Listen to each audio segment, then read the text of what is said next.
Every morning, he packed his son's lunch, dropped him at school, and stopped at the same corner where a homeless woman sat with a paper cup and tired eyes. Rain or shine, the black single father brought her breakfast, a moment of kindness in a city that never looked her way. But on one cold morning, she arrived early, surrounded by suited lawyers and silent bodyguards. The father froze, unsure if he'd stumbled into danger or destiny. What was she about to reveal, and how would it shatter everything he thought he knew about compassion, justice, and himself? Before the world noticed him, Marcus lived quietly, an early riser, a delivery driver, and a father determined to give his son what he never had: safety, stability, hope. Their apartment was small but filled with laughter and the smell of instant coffee each dawn. Every morning, before clocking into work, Marcus stopped by the same corner where a woman huddled beneath an overpass. Most people passed her like she was invisible. Marcus couldn't. Maybe because he knew that invisibility too well, the kind pressed onto him by strangers' eyes, by assumptions that followed his skin before his smile. He began bringing her food, sometimes a warm breakfast, sometimes just words of kindness, quietly building a routine that made him feel seen in return. Days turned into weeks, and helping her became part of his rhythm, until one morning something felt different. The woman was gone. Only a folded note rested where she'd sat, and a line of shiny cars idled across the street, engines humming as if waiting for him. Marcus stood on that corner longer than usual, staring at the empty crate where she used to sit. The note, creased, water-stained, his name scrolled across it, felt heavier than paper should. Inside, only a few words. "Thank you for seeing me. Tomorrow, things will change." It didn't make sense. He folded it carefully, tucked it in his pocket, and hurried to work, but the message clung to his thoughts like static. That day, everything seemed slightly off. Coworkers avoided his gaze.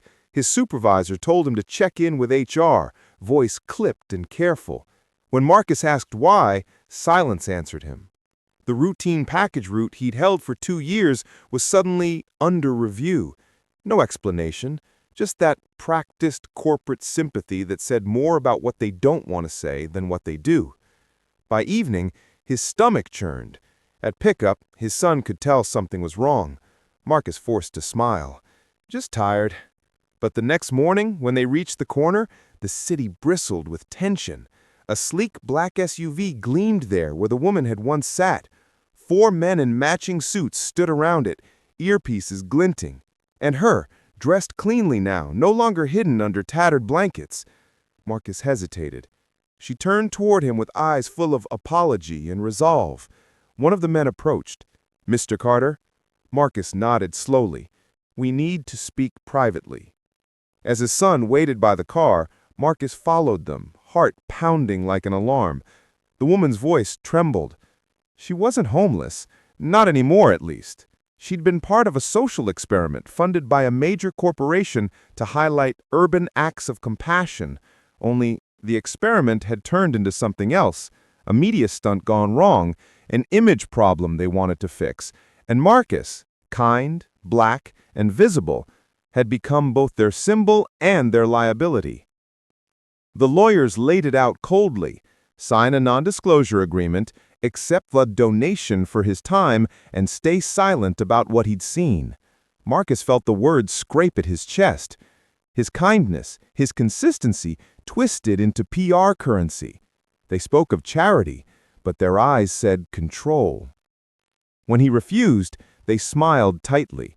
"We understand your decision has consequences." That night, messages flooded his phone, anonymous numbers, veiled threats, accusations of harassment, fabricated complaints mirroring racist whisper campaigns he'd fought all his life. Each ping pulled him deeper into fear and disbelief. Days blurred. His job suspension became termination. His landlord stopped returning calls. Even friends grew distant, unsure what to believe. Marcus realized this wasn't just about him.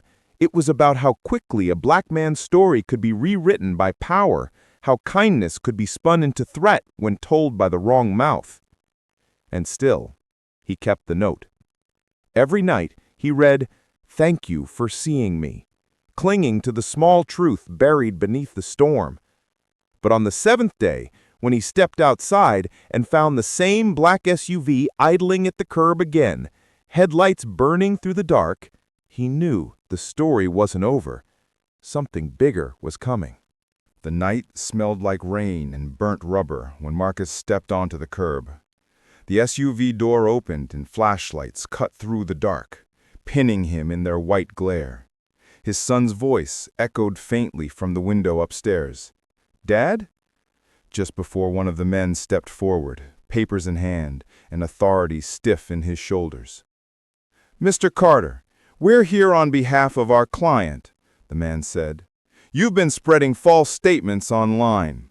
Defamation has consequences." Marcus didn't even own a website.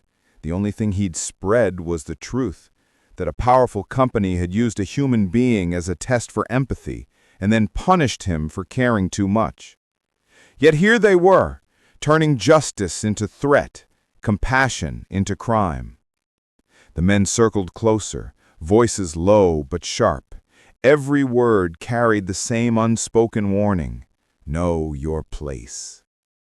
He felt that old, familiar weight in his chest, the same one from childhood, from the teacher who said he was too loud, from the cop who made him sit on the sidewalk for safety, from every instance when kindness wasn't enough to make him safe enough. He wanted to shout, to list every time the world had told him his decency didn't matter. But his son's silhouette in the window froze him. He couldn't give these men the sight of his fear. So he straightened his back, rain sliding down his face, and stared right at them. "You can take my job, but you don't get to take my story." For a heartbeat, everything stopped. The rain, the breath in his chest, the hum of the SUV engine. The lead lawyer blinked, expression unreadable, then turned away. The lights vanished, tires hissed, and they were gone. Marcus stood in the silence, trembling, not from fear this time, but from the realization that they could erase his name, but not his truth. Yet, somewhere behind those tinted windows, decisions were still being made, and the real battle was only beginning. The next morning, the SUV was gone, but the weight it left behind wasn't. Marcus went back to the corner where it had all started. The overpass was silent, the city indifferent as ever. Only a scrap of the woman's old blanket lay caught beneath the guardrail, fluttering like a memory that refused to die. He'd lost his job, his stability, his sense of safety, but not his clarity. The story the company tried to bury found its way online anyway. People read the note, heard his truth, and saw the pattern. How compassion from a black man is often doubted, twisted, or weaponized. Some dismissed it, of course, they always do, but others listened, and in listening, something shifted. Marcus began volunteering at a shelter, using his own experience to fight back against the narratives that once kept him small. Every meal he served, every person he spoke to, added a line of resistance against a system that thrives on silence. He wasn't chasing apologies anymore, he was building echoes.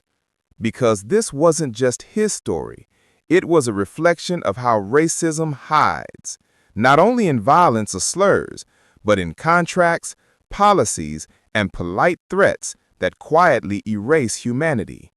So when his son asked one evening, "Dad, why did they do that to you?" Marcus didn't flinch. He placed a hand on his shoulder and said, "Because some people fear what they can't control, but we keep choosing kindness anyway." And maybe that's the hardest revolution of all, to care in a world that expects you to be silent. The question now isn't whether racism still exists. The question is, how many more Marcus Carters have to stand in the rain before we decide that seeing one another, really seeing, is no longer optional?